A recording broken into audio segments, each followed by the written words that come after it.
శ్రీరామ నవమి హిందువులు అత్యంత భక్తి శ్రద్ధలతో జరుపుకునే పండుగ. ఇది విష్ణువు యొక్క 7వ అవతారమైన శ్రీరాముని జన్మదినాన్ని సూచిస్తుంది.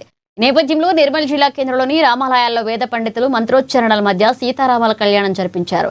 ఈ వేడుకలు భక్తులకు కనువిందు చేసింది. పట్టణంలోని బ్రహ్మపురి రామాలయంలో మున్సిపల్ చైర్మన్ అప్పాల కావ్య గణేష్ చక్రవర్తి కళ్యాణ కార్యక్రమంలో పాల్గొన్నారు. కళ్యాణం అనంతరం భక్తులకు అన్నదానం ఏర్పాటు చేశారు.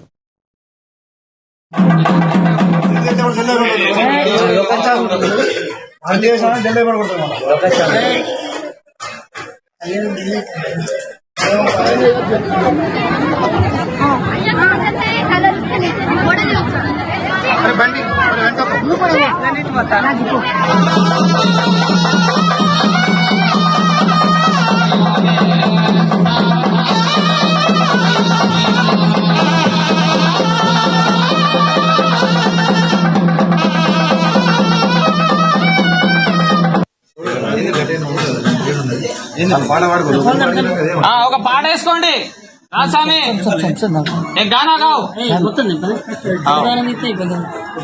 అది 5 పోలు లేవేది.